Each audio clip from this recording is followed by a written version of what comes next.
I just told you all about half of these books and realized I forgot to start recording, so let's try this again. Today I'm sharing with you the best of my 2024 reads. Hello, Bookworm. My name is Hannah Greendale, and I went on some interesting reading journeys last year. One of them was a delight. Another one saw me reading some truly bizarre fiction. Make sure you're subscribed because I'll be talking about those books in some upcoming videos. But for now, let's dive right into my top reads of last year. I read 130 books last year to find these 8 must-reads, beginning with What We Fed to the Manticore by Talia Lakshmi Kalori.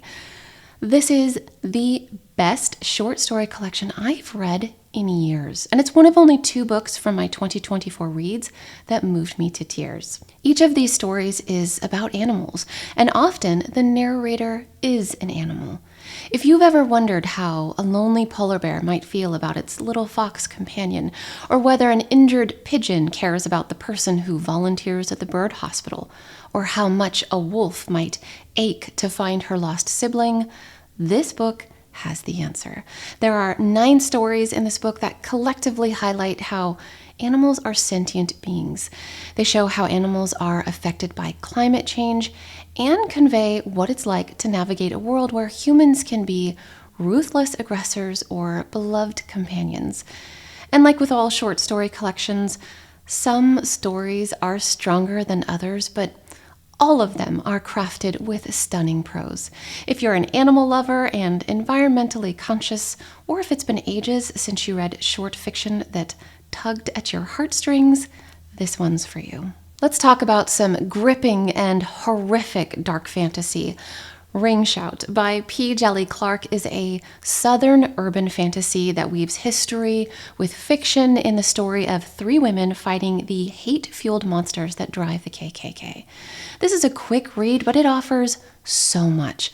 Ghosts, monsters, epic combat, and exquisite writing. The story hinges on D.W. Griffith's 1915 movie, The Birth of a Nation. If you're not familiar with that movie, it's considered one of the most offensive movies ever made because of its explicitly racist depictions of Black Americans and because it overtly glorifies the KKK. Both in the real world and this book, The Birth of a Nation spurs the second coming of the KKK. In the book, this terrorist group is divided into 2 parts: the Klan, who are human, and the Ku Kluxes, which are terrifying monsters whose heads come to a sharp, bony point that they hide by wearing the infamous white robes. The protagonist is a woman who can summon a sword, and while using it to rend monsters, she hears the voices of spirits chanting. The imagery throughout this book is nothing short of cinematic, and I paused numerous times while reading just to marvel at the beauty of individual sentences. This is powerful writing on multiple levels. It feels indelicate to say that this book reminded me of Stranger Things because that's purely fictional entertainment, whereas Ring Shout is based on some of the worst moments in American history. But I know that's a comp many people are familiar with, so I'm gonna say it. If you are a fan of Stranger Things, or if you want to be enlightened to some American history through an arresting work of dark urban fantasy, then you should read this book. Even if you don't typically read the classics, you need to consider picking up this next book. The Bondwoman's Narrative by Hannah Crafts is not only approachable and compelling fiction, but it's also tied to a fascinating real-life mystery. The story is about a mixed-race enslaved woman named Hannah who flees from a North Carolina plantation and journeys north in search of freedom. It's the kind of sentimental novel that was popular in the 18th and 19th century, meaning it features a young female protagonist whose moral compass guides her through an immoral world. But it also includes elements of Gothic literature, so the story is laced with curses, hauntings, and heartbreak. On Hannah's perilous journey toward freedom, she often stops to ponder the injustices of the world, and she meets all kinds of people who each share their own tragic stories. It's a book filled with sadness, but at least it's fiction. Or is it? This is where the real-life mystery comes into play. You see, this manuscript was lost for over a century, and the story of how it was found is outlined in the book's introduction. It's such an interesting story of curiosity and wild coincidence that last year Greg Hekimovich published an entire book about this mysterious manuscript and the long search to find the author's true name. The story is so wild that I even posted a full deep dive video on it. The search for Hannah Crafts revealed connections between places and characters in the book and places and people in the real world, which suggests that the author wasn't writing fiction. She was writing about herself. The bondwoman's narrative is a story tied to a story tied to a story, and it's a multifaceted reading experience because of its captivating introduction, great story, textual annotations, and appendices that recount all the testing that was done to determine when the manuscript was written. If you're in the market for a multifaceted reading experience, then look no further than the bondwoman's narrative. This next book is the literary equivalent of the Barbie movie. Lilith by Nikki Marmory offers a feminist origin story of Adam's first wife, Lilith. Lilith starts out living in paradise where she and Adam are equals. Everything seems perfect there until Adam suddenly demands that Lilith submit to him. She refuses and is banished from paradise, but not before she eats fruit from the tree of knowledge. Lilith sets off to find God's wife, Ashera, the Queen of Heaven, so she can restore balance to the world and regain her rightful place in paradise. She soon discovers that the world abroad is run by men, many of them violent, drunk, and power-hungry. Fighting back against them requires strength and cunning, something Lilith finds in the many women she meets on her journey, like Noah's wife and Mary Magdalene. Crafted with beautiful prose reminiscent of Maggie O'Farrell's Hamnet, Lilith's story is about striving for independence, reclaiming bodily autonomy, and breaking free from patriarchal restraints. And in the words of Nikki Marmory, it's a book about accepting a complicated reality over a pleasing illusion and realizing that partnership is better than hierarchy. Red is the new pink, my friends, and Lilith is a must-read. In recent years, we've seen long overdue attention being paid to women's health in science and medicine. With that has come an increasing number of fascinating books on women's bodies. One of them is Eve, How the Female Body Drove 200 Million Years of Human Evolution by Kat Bohannon. This book takes an engaging approach to exploring how women's bodies evolved. Each chapter opens with a lyrical introduction to a type of Eve, and these are mostly non-human ancestors that mark a significant shift in evolution. We follow these Eves throughout history, charting milestones of female development from lactating and using tools to walking upright and developing speech. On this enlightening romp through history, Bohannon offers a trove of fun facts and the science behind them, like why women have a superior sense of smell, or how our brains shrink during pregnancy and expand afterward. She shares how breast milk feeds the nascent bacteria in babies' guts, explores the evolutionary purpose of menopause, highlights the crucial role women and girls play in cultivating a thriving economy, and so much more. Amid all of the fact-sharing, myth-busting, and shattering of misconceptions, Bohannon draws attention to a long history of scientific studies focusing solely on male subjects and how this harms women. She talks about recently implemented policies that require female subjects be included in these studies. She then exposes how companies get around those requirements, effectively leaving women out. Regardless of your gender, this is an eye-opening read, and if its size and depth seem daunting, then check out the audiobook read by Kat Bohannon. Her charismatic delivery makes learning really fun. Before I tell you about my top 3 reads of the year, I want to give a quick shout to an honorable mention. Now, I actually talked about my honorable mentions for the year in my last video, but after posting that video, I finished reading The Table of Less Valued Knights by Marie Phillips, and I have to share it with you. Reading this was the most fun I've had with a book in ages.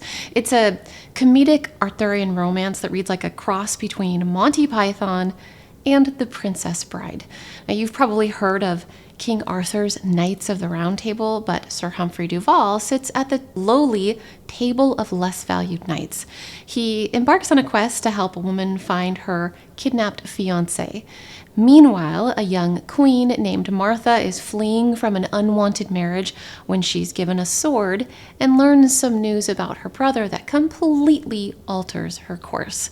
Their quests eventually collide, entangling Humphrey and Martha with bumbling knights, brave damsels, and some royal scallywags you will love to hate.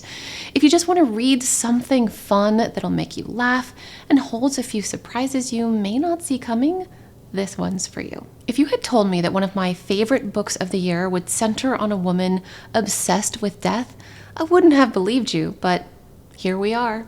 In Defense of the Act by Effie Black is the Whip Smart 2024 Women's Prize for Fiction nominee that stole my heart. This is about a middle-aged scientist named Jessica, or Jess, Miller, who's fascinated by the fact that some beings choose to end their own lives. And she secretly believes that this act of self-termination can be beneficial in certain circumstances.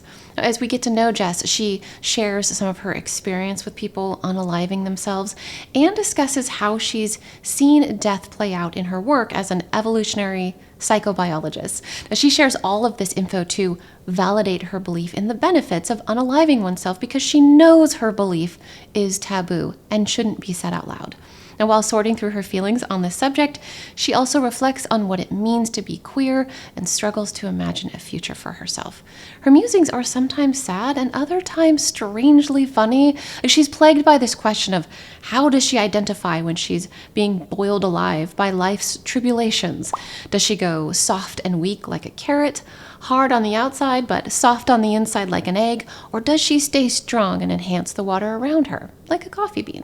Now, Jess's revelations about her past are woven with chapters about her present, titled A Black Day. The past and present eventually converge in a powerful conclusion that had me on my feet reading this book aloud because I was so invested in this character and how her story would end. And I'm realizing now that I should have included Effie Black in my last video when I talked about new authors whose next book I can't wait to read, because she is officially on my watch list. I am reading whatever she publishes next. Now, I may have a long wait ahead of me for her next book, but if you haven't read In Defense of the Act, then you can enjoy this witty, wry, gut punch of a book right now. Out of these two final books, it is impossible to choose a number one. For me, it's a tie. I suspect that more people will be drawn to the last book I'm going to talk about, but I'm telling you, you need to read both of these books. The first one is Elizabeth is Missing by Emma Healy. This is a psychological mystery unlike anything I have read before. The story is told from the first-person perspective of an elderly woman named Maud. Now, these days, Maud's memory is slippery, but the one thing she knows for certain is that her friend Elizabeth is missing. Moreover, Maud believes that Elizabeth is in great danger and may even be injured. Unfortunately, no one will listen to Maud or take her concerns seriously. Maud realizes that it's up to her to learn what's happened to Elizabeth and find her, but it's difficult to solve a mystery when you keep forgetting the clues. So Maud starts leaving handwritten notes around to keep herself grounded in the facts and on course to find her dear friend. What follows is a story in which the past and present are woven together in a way that made me audibly gasp. I chose to listen to the audiobook of Elizabeth is Missing, and you should too. It is masterfully read by Davina Porter, and I cannot recommend it highly enough. Hearing Maud and the confusion in her voice takes this book to another level. Now, I really thought I knew where this book was going, and I bet you have some theories of your own right now about where Elizabeth is. You may be thinking you've already got this book figured out, so why even bother reading it? But trust me, It's not the story you're expecting. Elizabeth is Missing is an unforgettable book, worthy of your time. Don't miss this one. That brings us to the other book that brought me to tears this year. If I tell you it's about a young man who's lured by myth on a grand adventure alongside his handsome, golden-haired rival, you might think, oh Lord, she's gonna rave about Strange the Dreamer by Laini Taylor again, but no. I am talking about Jamrach's Menagerie by Carol Birch. Now, this was nominated for both the Booker Prize and the Women's Prize in 2011. It's set in 1857, and it follows an 8-year-old boy named Jaffe Brown. His story begins in a crowded market where he encounters an escaped tiger and reaches out to pet it. The tiger's owner is a famed importer of strange creatures named Charles Jamrach, who then takes Jaffe into his employment. Jaffe works in Jamrach's exotic menagerie alongside a handsome boy named Tim, who teeters on the edge of being Jaffe's friend and his rival. Tim also has a beautiful sister named Ishbel, who holds a special place in Jaffe's heart.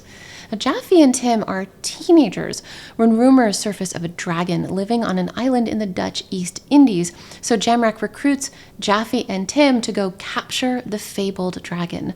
The boys set off on a whaling ship, embarking on a journey that turns out to be one of the grandest seafaring adventures I've ever read. I was nothing short of riveted by this book, and would you believe me if I told you that the audiobook is read by none other than Steve West, who also read Strange the Dreamer? Just do yourself a favor and listen to the audiobook of this one. Jamrach's Menagerie was pitched as an adventure story with echoes of Moby Dick and The Voyage of the Narwhal, so you might pick it up if you enjoyed those books. But I would add that it is a must-read if you loved Life of Pi by Jan Martel or Strange the Dreamer by Laini Taylor, and I would leap to recommend this book to anyone who was enraptured by Maggie O'Farrell's description of the tiger in The Marriage Portrait. There were too many moments like that to count in this book. Jamrach's Menagerie is a masterfully crafted adventure about friendship, survival, and sacrifice. If you're ready to embark on a damn good adventure story of high stakes and high seas, one that will make you feel things again, then this is the book for you. With that, another year of reading is officially behind us, and a new one lies ahead. I'd love for you to share with me your top reads of the year and any books you'd recommend based on the ones I've shared in this video. I think together we could help each other have another great reading year. Thank you so much for sticking around to the end of this video. I wish you happy reading, and I'll see you in the next one.